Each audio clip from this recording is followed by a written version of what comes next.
우리 아가서를 우리가 강해해 왔는데요. 이번 수련회 때도 두 번은 길게 또 짧게는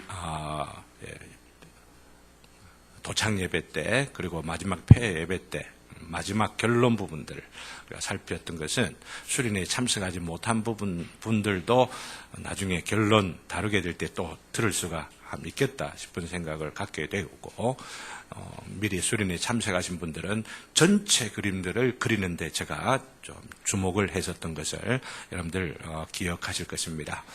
전체 그림을 그리고 이 아가서를 이해하는 것은 이 아가서의 한 구절구절들을 이해하는 데 큰 도움들을 갖게 되어지고 그렇지 못한 분들은 이거 무슨 뜻일까라고 생각하며 헷갈리는 경우들이 너무나 많이들 있습니다.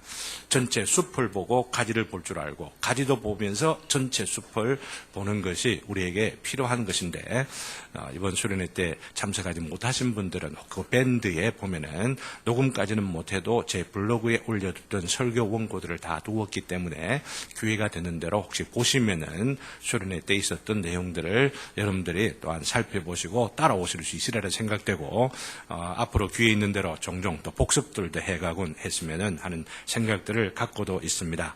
가장 중요한 것들은 제가 지난 주간을 통하여서 전체 그림을 조금 그려보려고 했고 할 수만 있으면은 이 아가서를 제대로 이해하는데 오해가 될 수가 있는 편견들을 제거해 왔었던 것들을 여러분들 기억하실 것입니다. 그냥 솔로몬이라고 하는 한 구체적인 한 개인 그 왕으로 보면은 이해되기 어려운 부분들도 많노라라고 말씀드렸고 또 구절구절마다 이게 남자 이야기인지 여자 이야기인지 여기에 따라서 천냥지차 큰 차이가 있게 되어지고 또한 적용되는 데서도 큰 차이가 있다라고 말씀을 드렸죠. 그래서 여러분들이 밴드에 혹은 지난주에 올려드렸던 이 아가서 전체 구성에 관계된 것들을 성경책 속에 딱 끼워가지고 그것을 참고하면서 반복해서 읽어가시면 좋겠는데 전체 스토리를 이해하는 것이 참 중요하다는 말씀들을 드렸습니다. 전체 스토리 드라마로 이해하는 게 참 중요하다라고 말씀을 드렸죠. 드라마의 시작이 어떠합니까? 서론과 결론 마지막 부분들을 제외하고 오늘부터 시작되는 바로 그 첫 사건을 보면은 한 남자와 한 여자가 만나서 연애를 하면서 밀고 당기는 이 연애 과정을 거쳐 결국은 서로의 사랑을 확인하면서 결혼하게 되는, 결혼으로 골인하게 되는 것이 몇 장? 3장이라 말씀드렸습니다. 그러니까 1장과 2장은 연애하는, 밀고 당기는 그런 장면들이라고 하는 것을 알고 있으면 좋겠죠. 근데 결혼했으면은 해피엔딩으로 끝났다고 그냥 끝날지 모르겠습니다만은 그렇습니까? 결혼하고 나서 이제 시작되는 게 본격적인 사랑이라고 볼 수가 있는데 위기가 오는 겁니다. 그리고 위기를 경험하는 게 5장입니다. 5장. 그리고 그런 위기를 경험하는 그런 과정을 통하여서 헤어질 듯 하다가 사실 어떤 냄새는 헤어졌어요. 이혼가는 아니지만 마음이 상해갖고 서로 관계가 많이 멀어졌어요. 그렇게 하다가 다시금 만나게 돼서 사랑을 확인하게 된다는 것이 7장의 내용입니다. 그리고 8장은 결론 부분, 이 에필로그로 넘어가는 장면들이죠. 바로 그러한 남녀가 만나서 결혼하고 위기를 겪고 다시 회복되어지는 그 과정을 통하여서 하나님께서 우리들을 당신의 애인으로 삼으셔서 부르시고 결정적으로는 부르시는 그 과정에 이르도록 뭐가 있어요? 밀고 당기는 게 있어요. 밀고 당기는 것은 하나님에게 일어나는 것이 아니고 사실 우리들에게 있죠. 여인에게 있습니다. 여자에게 일어나는, 우리 성도에게 일어나는 밀고 당기는 그 과정들을 통하여서 주님은 믿을만 하구나. 참으로 의뢰할 만하구나. 내 인생 모든 걸 다 맡길만 하겠구나 하는 생각들을 하고 언약을 맺는 거죠. 그게 3장, 결혼하게 되는 바로 그 과정입니다. 그리고 이렇게 언약을 맺었는데, 언약을 맺고 사랑하면서 살아가는데, 헌신까지 하고 결심까지 했는데, 그러고 나서 끝납니까? 그렇지 않죠. 우리의 신앙생활 얼핏만 생각해 보아도 하나님을 사랑하기로 결심하려고 내가 하나님을 위하여 죽겠습니다 라고 이렇게 했음에도 불구하고 위기가 닥치는 것들을 보게 되어집니다. 그로 인하여서 헤어질 때도 싶고 어떨 때는 배신하는 위기까지도 오게 되어지고 어떤 경우는 배도의 길까지 가다가도 하나님께서 진정으로 사랑하시는 자, 진정으로 택하신 자들은 기어이 그 위기를 극복하고 주님 앞에 돌아와서 온전한 사랑으로 승화되어지게 되는, 온전한 사랑으로 거룩하게 되어지고 더욱더 경건한 삶을 살고, 그리하여서 그게 5장 7장으로 이어지는 내용이죠. 마지막 8장 부분은 그것이 종말론적인 기대감과 설레임으로 이 아가서가 종결되고 있다고 하는 것을 우리 수련회를 통하여서 말씀을 드렸죠.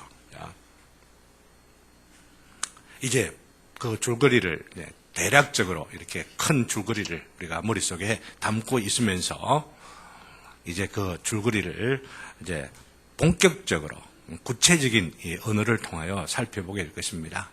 이걸 통하여서 이중적으로 여러분들은, 특별히 젊은 청년들이나 젊은 부분들은 어떻게 이 남녀간에 연애하는가 비결들도 참 많이 나와 있습니다. 어떻게 밀고 당기는가 이런 것들도 많이 배울 수가 있고, 결혼한 사람이면 결혼한 사람 입장에서 젊은 날의 시절들을 생각해보고 지금 현재의 부부관계들을 점검해볼 수도 있고, 이것들을 다 떠나서 이것이 그냥 단순하게 남녀관계 혹은 부부간의 관계가 아니고 그것을 더 너무나 근본적으로 이것은 하나의 비유이고 하나의 일종의 디딤돌이 되어서 하나님과 나와의 관계가 어떠한가, 이것을 돌아보며 정리하고 지금 현재 나의 삶이 바로 이러한 하나님과의 주고받는 사랑 가운데 어느 단계에 있는가, 어떻게 해야만 하느냐, 이걸 보여주고 있는 것이죠. 주님을 향하여서 이런 사랑의 언어와 대화들을 나눌 수가 있는 자들이 누구냐, 저와 여러분들이라고 하는 겁니다.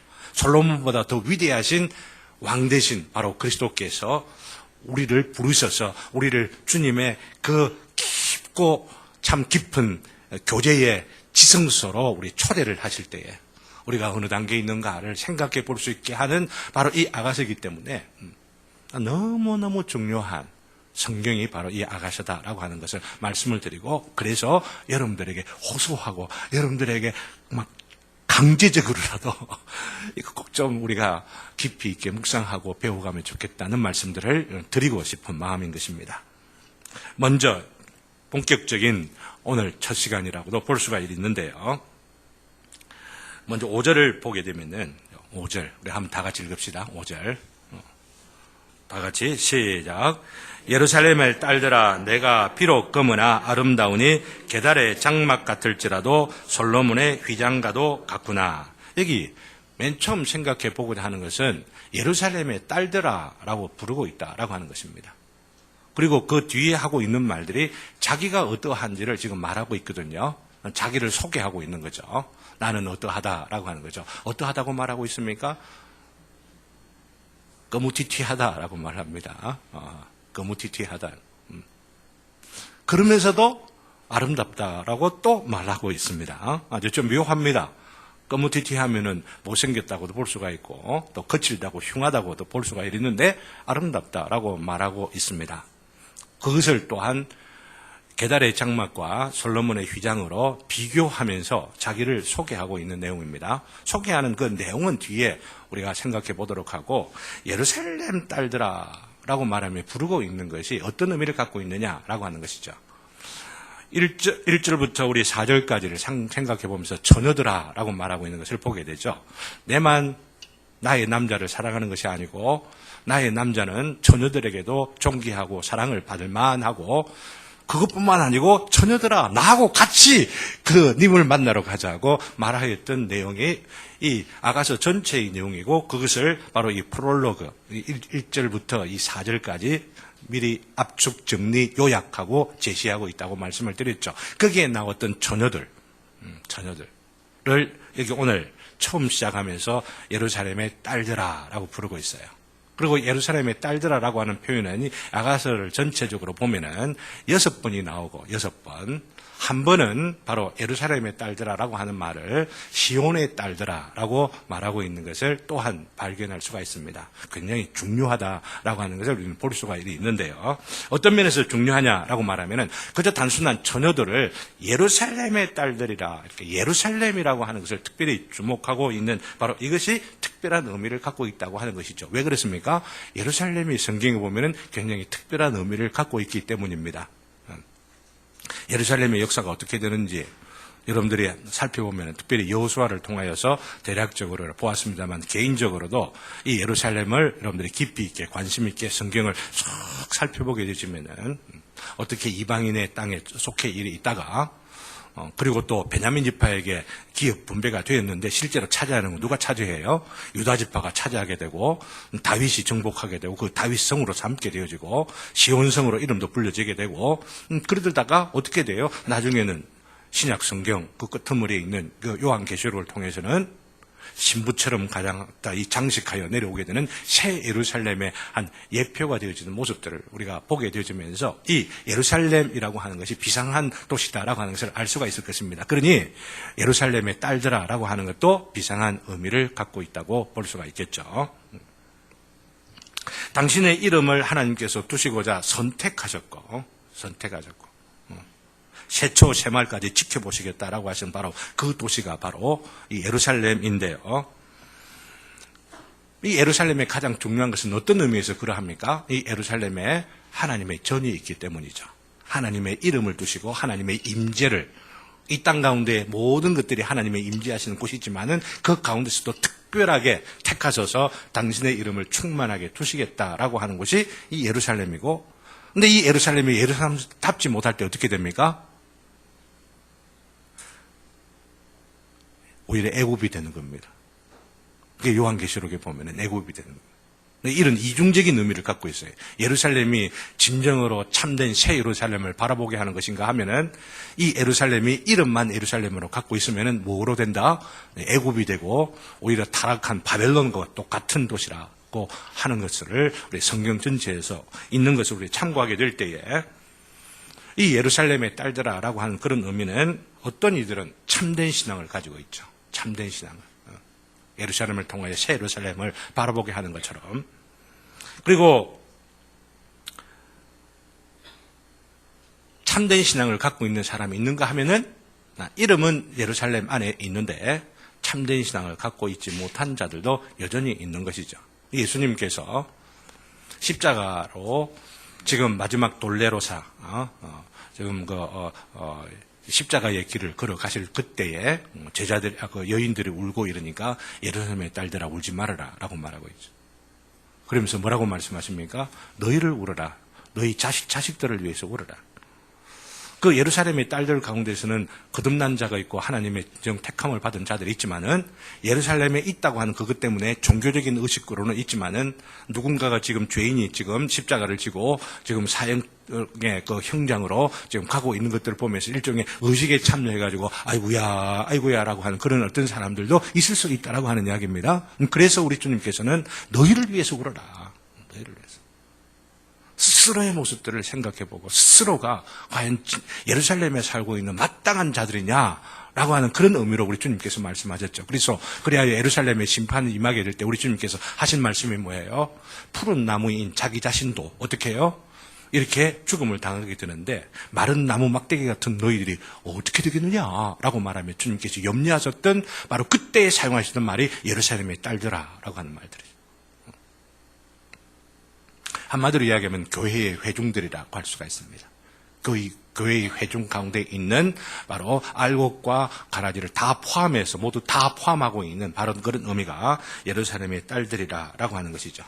그렇기 때문에 이 여인들, 예루살렘의 딸들아 불리어지는 이들은 지금 처녀된 바로 이 여인이 자기에 대하여 소개하고 그러면서 자기가 어떻게 하나님을 만나고 영적으로 말하면 그리스도를 만나게 되는 바로 그 과정들 가운데 밀고 당겼던 이 고뇌와 아픔과 눈물과 그러면서 확신과 감사와 기쁨과 즐거움과 감격 이 모든 것들을 지금 이야기해 갖고 있는 가운데에 어떤 사람들은 저 이야기는 바로 나를 두고 이야기하는 거야.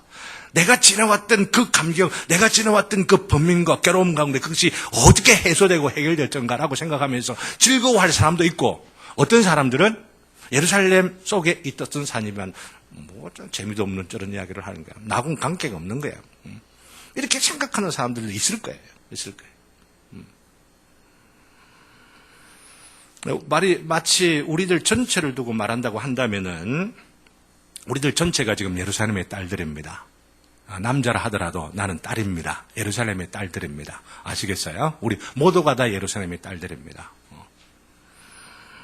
그리고 이 모두들 가운데에 한 개인, 나의 입장을 생각해 볼 때에 예루살렘 가운데, 예루살렘의 딸들 가운데 있는 한 명이기도 하고, 그 한 명인 나 자신의 입장에서 하나를 볼 때는 또 술람 여인, 그 술람미 여인이라 불리는 이 여인이 나 자신이구나라는 생각들을 동시에 할 수 있다라고 하는 이야기입니다. 특별히 이 예루살렘이 도회지죠, 도회지. 그죠? 여러분들 어떻습니까? 이 술람 여인, 이 여인은 도회의 여인입니까? 도시 여자입니까? 아니면 시골 여자입니까? 아가서를 쭉 읽어보시면은 촌여자입니다. 촌여자. 시골 여자입니다. 분냄새가 나는 여자가 아니고, 이 자연 속에 싱그러운 그 싱그러움을 냄새에 맡을 수가 있는 바로 그런 여인이에요. 물론 화장을 한 모습들을 긍정적으로 묘사하는 부분들이 많이 있어서 그 별개의 그 의미들을 나중에 살펴보긴 하겠습니다만은 지역적으로 보면은 도회지가 아니고 바로 시골 여자이죠. 예루살렘의 딸들은 도회지 여자입니다. 도회 여자.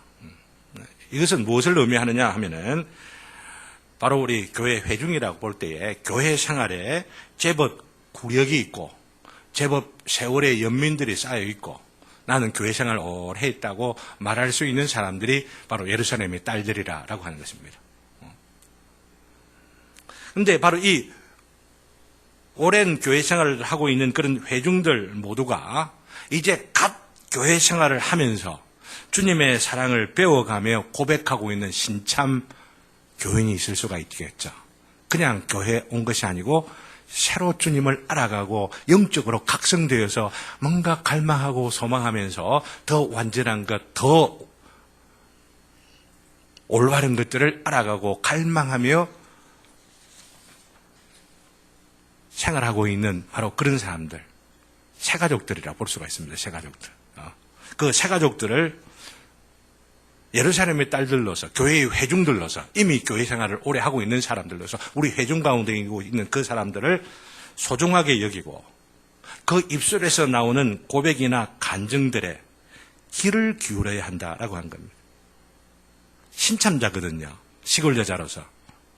근데 도회지 여자들인 예루살렘의 이 딸들은 제법 예루살렘의 구력과 그 역사들을 갖고 있고 제법 오랫동안 신앙생활을 하고 나름대로 종교적인 예의와 아니면은 그 의전들이라고 할 이런 것들을 다 알고 있는 그런 사람들에게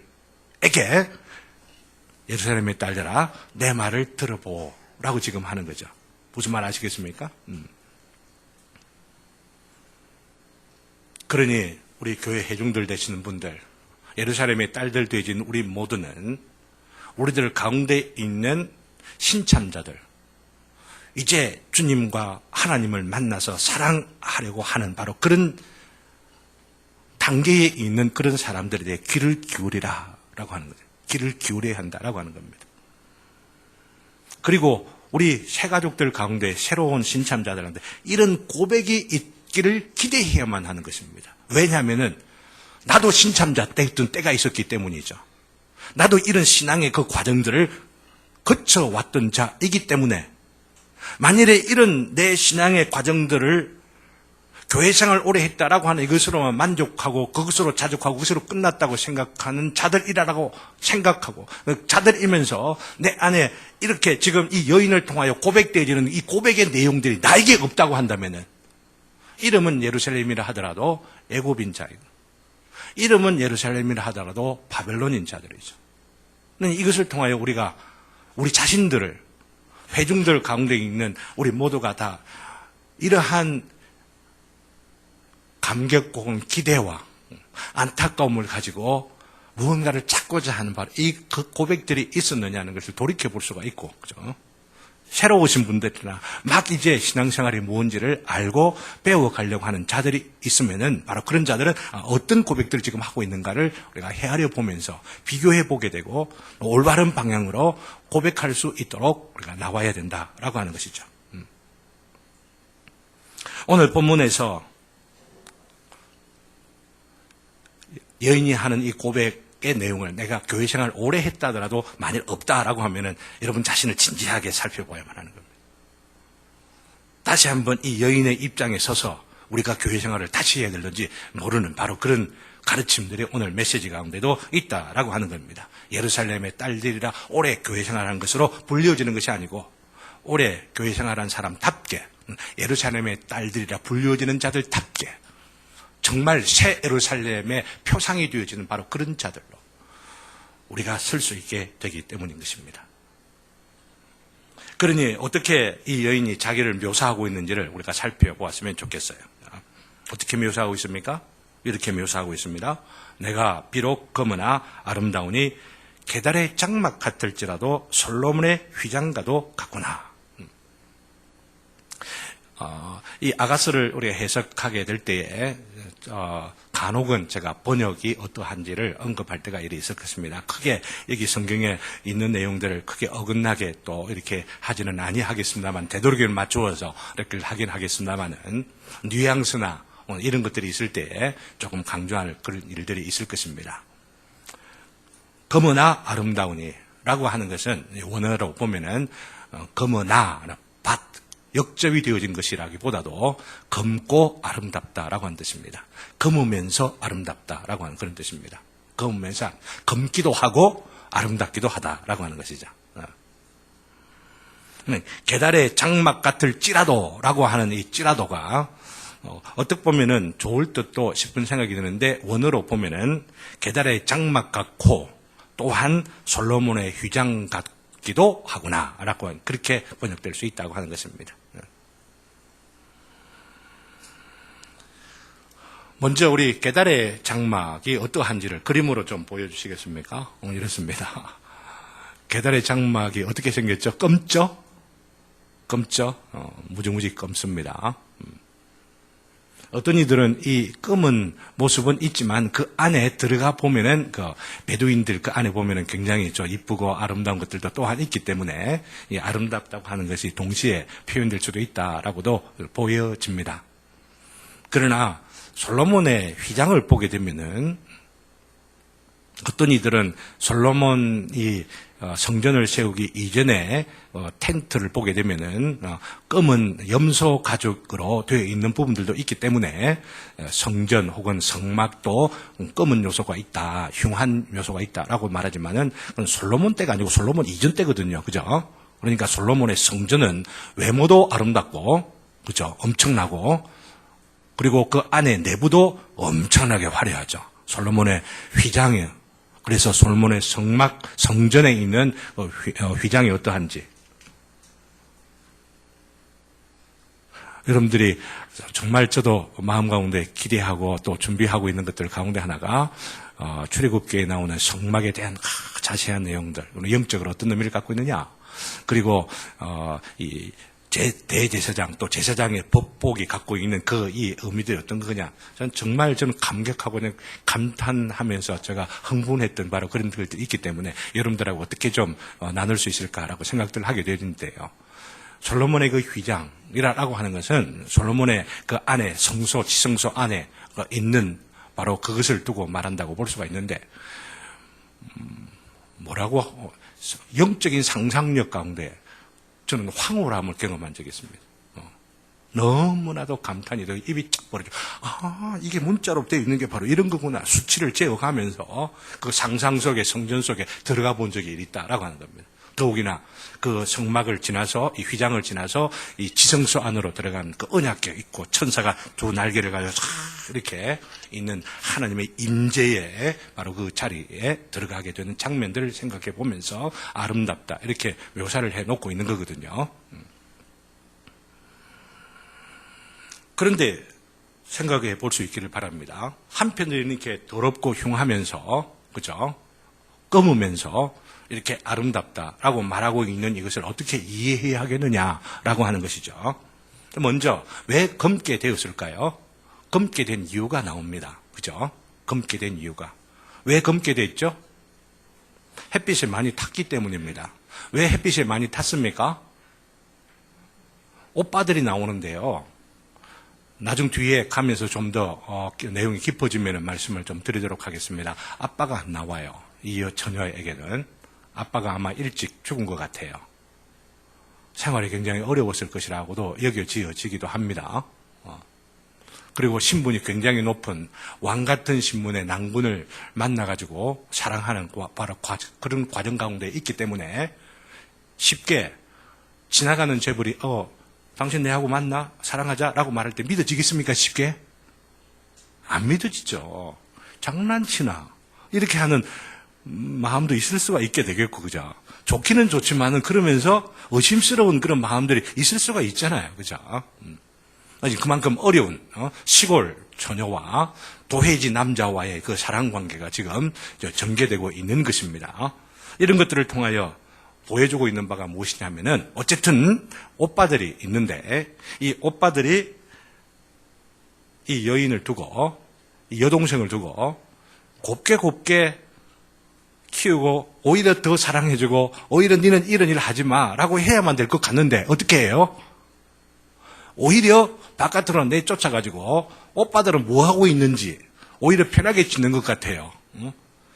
이 오빠들이 자기 여동생을 보고 포도원으로 네 포도원 지기나 해라. 니는 농사나 지으라. 니는 저 햇빛에 나가가지고 저 땡볕이 있어도 니는 김이나 좀 매라. 라고 지금 이야기를 한 거예요. 그래서 내 얼굴이 이렇게 까매졌어요. 라고. 그러면서 어떻게 해요? 나 놀리지 말아요. 나 그것 때문에 그렇게 됐으니까. 이렇게 지금 이야기하는 내용이 오늘 이게 문자적으로 볼 수가 있는 그 내용이라는 거죠. 왜 오빠가 어쩌면은 아무리 육체적으로 못생기고 이랬다 하더라도 자기 여동생이면 얼마나 좋습니까? 그러니 곱게 오히려 무시를 당하고 조롱하고 이러면 화를 내고 보호해줘야만 하는데 그렇게 하질 못하고 이렇게 내쫓아 오히려 햇빛에 김이나 매는 이 촌여자로 만들어 버렸을까 생각들 해보시기를 바랍니다. 그 이유는 안 나와요, 오늘 본문에 보면은. 어쨌든 오빠들에게 미움을 받아갖고, 오빠들이 분노해가지고, 근데 분노했다면 뭐 어쨌을까요? 상상해 볼 수가 있겠죠. 무언가 어쨌든 갈등이 있었고, 무언가 실수한 것도 있을 수가 있었다고 볼 수 있죠. 이 여자가 큰 실수를 한 거예요. 그러니까 니는 저 바깥에 나가서 김이나 메고 땡볕이나 떼고 이렇게 해. 뭐 화장이나 바르고 막 이러면서 막 눈을 한번 흘겨가지고 이 미움을 받은 바로 그런 모습이 누구냐 하면은 바로 이 여인의 현재 모습이라고 하는 것입니다. 그러면서 자기를 고백하고 있는 것이죠. 그리고 또한 뭐라고 합니까? 그렇게 맡겨져 있는 포도원을 내가 잘 관리했다고 말합니까? 포도원을 잘 관리를 못했다고 말하죠. 맡겨져 있는 일인데도 이 농사 짓고 이 포도원 잘 지키라 이렇게 했는데도 잘 지키지 못하면서 장악하고 학대하고 있는 모습들을 여기에 보여주고 있다고 하는 것입니다. 중요한 것은 검게 되었고 포도원도 제대로 지키지 못해서 안팎으로 흉하거나 놀림이나 헐겨보는 대상이 되었다고 하는 겁니다. 다른 사람들이 나를 헐겨보고 혹은 미워하고 괜찮은 존재로 여기질 아니하고 내가 보기로도 어때요? 만족스럽지 못한, 그러면서도 한편으로는 아름답다고 말하고 있는 이 묘한 상황이 바로 여기 묘사되어져 있는 것입니다. 어떤 이들은 이 검고 또한 아름다운 바로 이것을 우리가 한편으로는 죄인이 되었고 한편으로는 검기 때문에 죄인이 되었고 다른 한편으로는 그리스도 안에서 이미 의인이 되어서 아름답게 된 우리들의 상태를 가리킨다고 해석하는 사람들이 많이 있습니다. 그런데 곰곰이 이 해석을 붙잡고 실험을 해보았습니다. 이미 그리스도 안에서 신자가 되어진, 그래서 아름답다고 묘사되어진 것이라고 만일 본다면은 여러분들 어떻게 생각하세요? 이 아가서를 전체적으로 볼 때에 드라마가 이해가 안 돼요. 여러분 어떻습니까? 이미 그리스도인 되어져 있는 것이죠. 이미 그리스도인으로서 의롭게 되어진 그 아름다움을 갖고 있는 자들이니까 어찌 보면 밀고 당길 것도 없어요. 이미 그리스도인 되어졌다는 바로 그 단계는 이미 결혼한 그 단계라고도 볼 수가 있기 때문에 거기까지 가지 않고 그 과정 속에 그것을 향하여 가고 있는 바로 그 단계의 그 첫 부분을 말하고 있는 이 아름다움, 이 여인을 바로 이미 그리스도인으로 거듭난 성도인 것처럼 말하는 것은 드라마를 영적으로 해석하여 적용시키는데 큰 문제를 일으킨다라고 하는 것입니다. 제가 이런 말씀 드리는 게 이해가 되는지 모르겠어요. 스스로 자신들에게 적용시켜 보면서 살펴보면 되리라 생각들을 합니다. 네. 이전에도 말씀드렸지만은 2장 마지막 부분이 서로 간에 언약을 확인하고 당신은 나의 남자요, 나는 당신의 여자입니다. 이게 언약을 맺고 있는 장면이 보십시오. 16절, 2장 16절에 내 사랑하는 자는 내게 속하였고 나는 그에게 속하였도다. 서로 속하였다고 말하고 그러면서 마음이 통한 거예요. 그러고 나서 3장 넘어가면 결혼식을 한다라고 하는 것입니다. 이 결혼식을 하는데 웬 꿈을 꾸어? 이상한 꿈을 꾸는 것은 나중에 가서 말씀을 드리겠습니다. 어쨌든 결혼식을 그렇게들 하게 되는데 그 결혼식 하기 한참 전에 기록되어 있는 1장 5절에 있는 내용의 말씀의 아름다움은 이미 신자가 되었다라고, 완전히 신자가 되었다라고 말하기로는 곤란한 부분들이 있다라고 하는 것입니다. 이 아가서 내용이 뒤죽박죽이 되어져 버리는 거예요. 물론 그래도 은혜는 되죠. 그렇게 본다 하더라도 그리스도 안에서 우리가 어렵게 되었구나. 그거 참 너무나 감사한 일이다. 이거 너무나 놀라운 일이기 때문에 이 구절을 보면서 그렇게 해석해 놔놓고 넘어가면 되는데 그 구절에서는 은혜를 받지 몰라도 뒤에 구절에서 나오는 진짜 은혜들, 정말로 놀라운 은혜들은 놓쳐버리는 거예요. 그렇기 때문에 좀 고민이 필요하고 전체 드라마를 이해하면서 맥락을 통하여 이 본문을 접근하는 것이 너무나 중요하다는 걸 조금 두고두고 강조해 왔습니다. 그것들을 다시 한번 강조하고자 하는 것입니다. 오히려 그리스도 안에서 어렵게 되어 아름다운 것은 3장 이후에 있는 여인에 대한 묘사와 여인에 대한 칭찬, 얼마나 놀라운 칭찬들을 하는지 거기에 적용을 시켜야 될 부분이라고 하는 것이죠. 그럼 여기에 있는 부분들은 어떠하냐라고 하는 거죠. 왜 아름답다라고 자기를 말하고 있느냐라고 하는 것이죠. 그게 뭐냐면은 금은 자신의 모습, 죄인된 모습과 더불어서 자신 안에 아직 아름다운 요소가 있음을 보고는 어떻게 해요?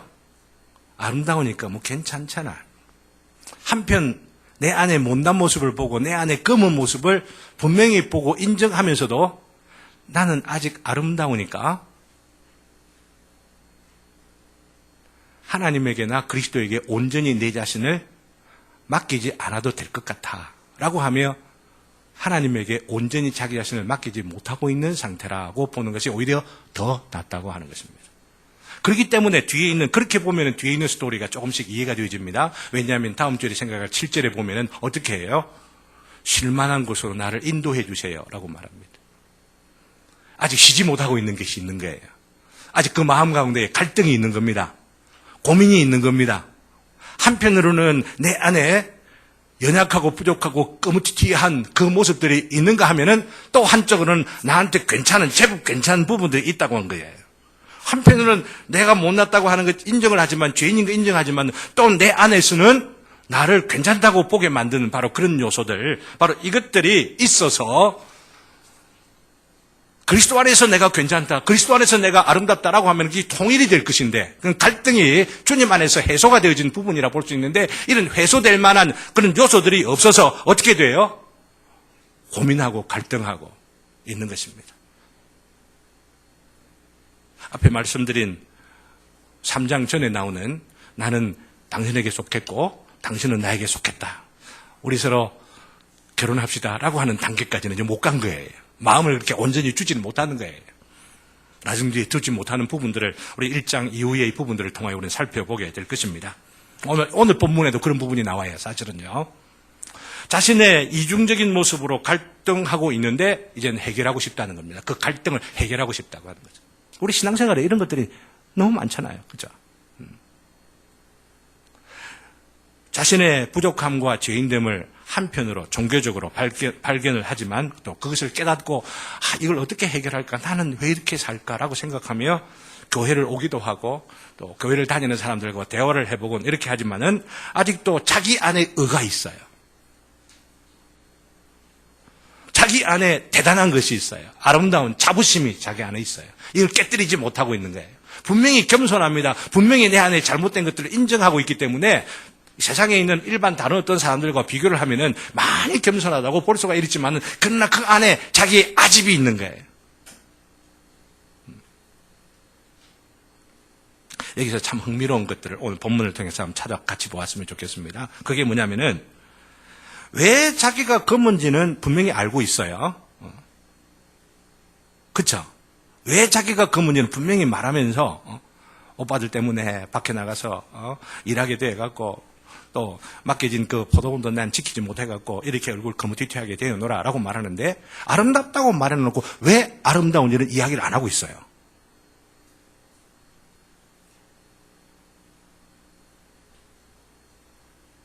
만일 이미 신자가 된 사람이라고 한다면 그 아름다움의 이유를 설명할 수 있을까요? 없을까요?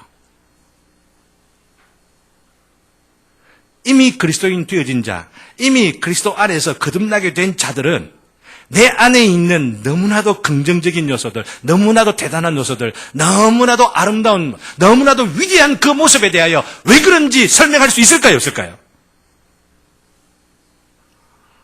우리 주님께서 말씀하시기를 너희가 나를 따르려면 자기를 부인하고 날마다 십자가를 지고 따를 짓내라라고 말한다고 해서 우리가 그리스도를 따르는 길이 날마다 나는 죽는다 나는 못났어 이렇게 자학하며 사는 것이 아니라고 하는 것을 아셔야만 합니다. 그리스도 안에서 얼마나 위대한 자가 되는가, 얼마나 영광스러운 자가 되는가, 얼마나 아름다운 자가 되는가, 이게 그리스도인이 되는 길이에요. 근데 그 근거가 뭐냐는 거죠. 근데 이 여인은 지금 그 근거를 대지를 못하고 있는 거예요. 그러면서 안에 자존심은 있는 거예요.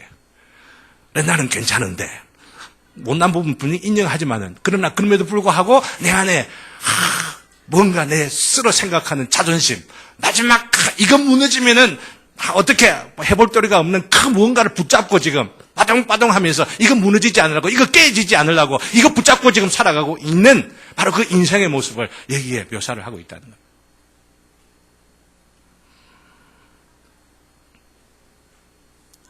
그러니 자기 자신이 못난 것, 죄인 된 것을 한편으로 이해하면서도 전적으로 주님과 내가 결혼하겠습니다. 주님께 내 인생을 걸겠습니다.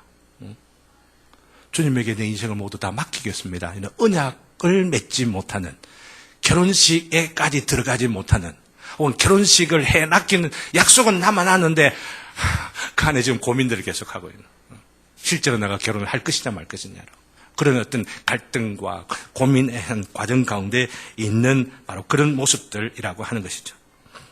밀고 당기는 데이트의 단계, 밀고 당기는 밀당이 있는 바로 이 과정 가운데 있는 것이죠. 우리 생활에 그런 일들이 참 많다고 하는 게 여러분 아셔야만 하는 겁니다. 저도 지난 수련회를 통해서 아니면 그 이전 설교를 통해서 간혹은 말씀드렸죠. 제가 목사의 자녀로 태어났지만 전혀 이런 것들을 의식하지 않은 채로 그냥 내 무의식 속에 난 하나님의 자녀다 생각을 하다가 어느 순간에 종교적으로 각성된 때가 있었다고 했죠. 그게 고등학교 2학년 때입니다. 근데 그렇게 각성된 것으로 끝났습니까? 우리 교회 다니는 분들이 교회 역사를 보면서도 우리는 각성을 해야 됩니다 라고 말하고 미국에 있는 종교 대각성, 1차 대각성, 2차 대각성, 이 각성이라는 말들을 오해하고들 있는데 이 각성은 시작이라는 뜻이지 그렇게 되면 모든 게 끝난다라고 하는 뜻이 절대 아닙니다. 시작입니다. 시작. 일상의 모든 생활들을 살고 있다가 전혀 문제가 있는지를 모른 채로 살고 있다가 이제는 각성되는 거예요. 이건 아니잖아. 이렇게 살아서는 안 되잖아. 내 인생의 끝이 이렇게 돼서는 아니 되잖아. 진짜야? 네가 진짜야? 이러면서 자기 안의 문제를 깨닫게 되어지고 깨어나게 된 바로 그 과정, 그 각성의 단계가 있고 나서 많은 사람들이 아브라함의 경우도 어떻게 돼요? 75세 갈대아 우르에서 부름을 받아가지고 몇 살 때? 85살 10년이 지난 뒤에 하나님과 약조를 맺습니다. 언약을 맺는 일이 12장에서가 아니고 15장에서 일어나는 이런 그 과정 속에 지금 있는 거예요. 지금요. 파스칼 같은 사람도 지난주에 말씀을 드렸죠. 그죠? 파스칼. 20살 때 종교적으로 각성을 하지만은 몸이 아프다는 그런 여러 가지 이유들로 인하여서 친구들하고 놀러도 다니고 사교 생활에 아주 많이 하고 10년 생활 그렇게들 하는 가운데에 진정으로 불 아브라함의 하나님, 이삭의 하나님, 야곱의 하나님, 철학자의 하나님이 아닙니다. 이렇게 했던 그 참된 회심의 체험은 10년 뒤에 하게 되죠. 이 기간이 있다라고 하는 거죠. 근데 이 기간을 부정적으로 보아서는 아니라는 겁니다. 어쩌면 있을 필요가 있는 것이죠. 왜냐하면 하나님의 부르심을 깨닫고 그 부르심 가운데 진정으로 하나님의 믿을 만한가 믿지 아니할 만한가 이러면서 따져보고 생각해보고 그러면서 그냥 다른 친구가 교회 다니니까 다니는 것이 아니고 부모가 그냥 교회 다니니까 그냥 따라서 하는 것이 아니고 거기서 나의 신앙으로 받아들이는 이게 필요한 거 아니에요. 나 자신의 신앙으로 내 자신의 결심으로 내 자신의 인생에 모든 것을 걸고 결심하게 된 바로 이것이 필요한 것이죠. 그게 이 3장의 사건이에요. 아가서 3장의 사건. 그러기 전에 무슨 일이 일어나는지를 한번 보실 수 있기를 바랍니다. 아가서의 본론은 이렇게 자기 자신에 대한 고백으로 시작하고 있다는 거죠. 우리는 우리 자신에 대해서 잘 알아야만 합니다. 이런 결혼 관계로서 바울 사도로서 나는 중매하는 자다라고 말하며 너희를 그리스도에게 처녀로 중매하려고 한다. 이런 결혼 관계로서 연애하다가 결혼하게 되는 과정으로 이렇게 비유를 누구에게 합니까? 고린도 교회 사람들에게 합니다. 고린도 교회 사람들이 문제가 많이 있거든요. 교회는 많이 다니는데 진정으로 참 다니는가 의심스럽다 싶을 정도로 의심스러워서 바울 사도가 어떻게 합니까? 너희들을 그렇게 그리스도에게 중매하려고 애를 쓰면서 마지막으로 권면하는 게 뭐냐면은 고린도 전서도 아니고 고린도 후서 1장도 아니고 고린도 후서 제 마지막 13장의 그 끝부분에 와가지고 하는 이야기가 뭐냐면은 너희는 믿음 안에 있는가 너희 자신을 시험하고 너희 자신을 확증하라 말하고 있어요. 이렇게 자신을 시험하고 확증하기 위해 필요한 것이 우리 자신에 대한 올바른 이해라라고 하는 것이죠. 우리 안에 있는 원죄와 그 원죄로 인한 자범죄, 우리를 안에 있는 검은 것들, 우리 안에 있는 어두움들, 그 어둠으로 말미암아 더 어두워지게 되지는 바로 이러한 모습들을 강조하고 있는 건 뭐예요? TULIP, Total Depravity. 제가 왜 튤립꽃을 그렇게 좋아하는지 꽃 보자고 하는 이야기가 아니라 이 신앙 고백을 담고 있기 때문에 중요하게 생각하는 거고 이 중요한 것의 가장 처음이 우리의 전적인 타락을 이야기하고 있는 거예요. 생각은 하는데 너무나도 위대하면서 위대한 우리들이지만은 또 한편 생각하면 너무나도 초라한 우리 인생들, 나 자신의 모습들.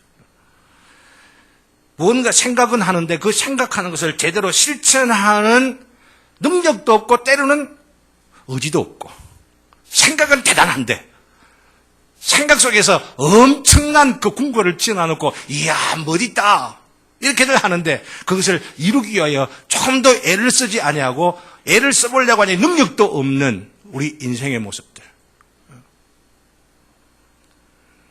선한 듯 하다가도 너무나도 악한 나의 모습, 이것을 발견하기 때문에 거기에 좌절하고 거기에 갈등하고 거기에서 어떻게 벗어나야 할지를 알지 못하는 가운데 이 여인은 지금 그런 고민 가운데에 길을 발견한 거예요. 길을 찾은 거예요. 자기를 부르시는 그 부르심을 듣기 시작한 거예요. 나를 인도해 주셔서라고 하잖아요.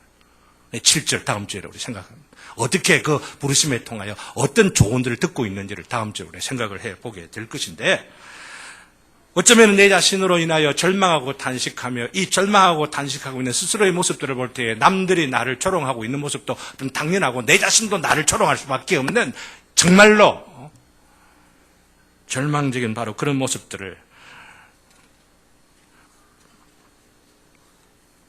우리가 인식할 필요가 있다는 겁니다. 그래야 하나님의 진노와 하나님의 저주 아래 놓여져 있는 자들임을 인정하는 거. 인정하는 거. 그래서 우리 지혜자매가 앞에 설명했던 로마서 2장 1절부터 16절까지의 말씀. 옳다고 다른 사람 판단하고 이러지만은 그 판단은 그것이 우리 안에 있어. 나도 못하면서 막 판단하고 이러고들 있어요. 바로 그런 인간의 율법 안에서 율법 바깥에서 하나님의 저주와 심판 가운데 놓여있는 인생의 모습들. 이것을 지금 이 아가서가 시적으로 표현하고 있는 게 나는 검으나 아름다우니. 나는 검으면서 아름다우니. 말하고 있는 것이다. 하는 것입니다. 이런 자각과 고백이 필요하다는 것이죠. 인간의 이런 이중성을 파스칼이 많이 강조하고 있습니다. 물론 다른 여러 신앙가 또 신앙의 선배들이 이런 것들을 고백하고 있지만은 저는 요즘 파스칼을 보면서 참 우리 교회의 전도지를 보면은 전도지 맨 앞에 다른 어떤 위인들이나 사상가들, 신앙인들의 모습들을 소개하기보다도 파스칼이 한 말들을 몇 번 인용을 하고들 있습니다. 굉장히 중요한. 그래서 이번 수련회 때에 이분의 신앙 체험을 제가 말씀드렸고 앞으로도 기회가 되는 대로 말씀을 드리려고들 합니다. 이분이 하는 말이 뭐냐면은 무슨 알기는 알지만 확실하게 알지는 못하고 우리가 뭔가를 안다고 하지만은 아는 만큼 표면적은 더 모르는 게 더 많아져 가고 있는 인간의 이 모순적인 바로 이런 모습들이 무엇이냐? 왜 이런 이야기를 파스칼이 이야기하는 빵세에서 이야기하느냐면은 하나님 없으니 이렇게 비참하더라라고 하는 이야기입니다. 알아가는 것이 오히려 더 무지해져 가는 것이고 하나님 안에 참된 행복이 있고 참된 의미가 있고 모든 조화가 있는데 하나님 없이 이것을 추구해가는 인생의 모습이라고 하는 게 이런 모순이고 이런 갈등이고 이런 불균형이 있을 수밖에 없다고 하는 것을 말하고 있는 것이죠. 밀양 얼음굴 수련회에서 파스칼에 대해서 말씀드린 것의 핵심 요지는 뭐냐면은 이런 문제들을 해결할 때에 철학자들로 인하여서 해결할 수 없다라고 하는 겁니다. 바로 이것이 파스칼이 깨달은 것이죠. 그래서 그의 간증, 호주머니에 넣어 10년 동안이나 넣어두면서 누구에게도 이야기하지 않고 갑자기 왜 저렇게 변했어 하면서 이유를 알지 못했다가 이 파스칼이 죽고 나서 유품을 정리하던 가운데에 이 외투기 가운데에 뭔가 볼록하게 나와 있는 것을 뜯어갖고 보니까 메모지가 나와. 그 메모지 안에 뭐가 있어요? 몇 월 며칠 다 이렇게 하면서 불. 아브라함의 하나님, 이삭의 하나님, 야곱의 하나님, 철학자의 하나님이 아닙니다. 철학을 갖고는 안 된다는 이야기입니다. 이성을 갖고 따져서는 아니 된다고 하는 것입니다. 하나님의 만나주시고 하나님께서 끌어주시고 그 끌어주시는 그 하나님의 인도하심 가운데 하나님을 깊이 사모하게 되고 결단하게 되는 바로 그 과정들을 담아두고 있는 것이죠. 설교 원고에 그 전체적으로 나와 있으니까 여러분들 꼭 참고해 보실 수 있기를 바랍니다. 그러면서 오직 그 예수 그리스도를 어디에서만 만날 수가 있다? 오직 복음서를 통해서만 만날 수가 있다고 고백하고 있는 바로 그 내용이 그 핵심입니다. 가장 과학적이고 좀 합리적이고 수학적이고 가장 지성적이었다고 할 수가 있는 현대가 컴퓨터 사회라고 한다면 컴퓨터의 시작이 어디서부터 시작되느냐? 파스칼부터 시작되는 바로 이 사람이 하나님을 뜨겁게 체험하였던 열정적으로 만났던 온 인생을 던져서 만났던 바로 그 만남들이 우리들에게 너무나 중요한 도전들을 주기 때문에 간혹 이렇게 말씀을 하는 것입니다. 사랑하는 천국제자교회 성도 여러분, 우리는 비록 우리가 검다고 해도 아름답다고 할 수가 있는 그 근거를, 그 이유를 여러분들은 발견하셨습니까? 술람미 여인처럼 혹은 파스칼처럼 오직 예수 그리스도 밖에는 답이 없습니다. 오직 예수 그리스도를 제외하고는 우리 안에 있는 이 모순과 이 갈등을 해결할 길이 없습니다. 길이 없습니다. 이 해결, 이 모순, 이 갈등, 우리 안에 있는 한편 검지만은 또 한편 뭔가 자랑할 것 같은 자기로 해결될 수가 없는 이 갈등과 모순과 이 다툼들이 있는 이 내면의 이 아픔들을, 내면의 이 분쟁들을 예수 그리스도를 통해서만 발견할 수가 있다는 것입니다. 예수 그리스도를 만나는 것, 예수 그리스도를 사랑하게 되는 것, 예수 그리스도를 통하여 내 인격을 던지면서 그분과 결혼하는 것, 그분과 언약을 맺는 것, 이게 지금 아가서를 통하여 우리에게 소개하고 있는 내용인 것을 아시고 우리도 또한 이 여인처럼 쉬게 하는 것을 내게 말하라. 이 문제를 해결할 수 있는 것을 나에게 가르쳐 주시옵소서. 나에게 가르쳐 주시옵소서. 이런 갈망을 갖고 우리 안에 있는 모순과 우리 안에 있는 이 갈등들을 해결하십니다. 이 해결함으로 인해 우리에게 주시는 사명을 발견하고 사명 가운데에 인생의 아름다운 포도원을 꾸미며 그 안에 열매들을 맺으면서 행복하고 의미 있게 하나님께는 영광이요 보람되게 살아가는 저와 여러분 되시기를, 이 아가씨를 통하여 배우는 저와 여러분 되시기를 주님의 이름으로 기원합니다. 찬송가 255장 찬송 부릅시다.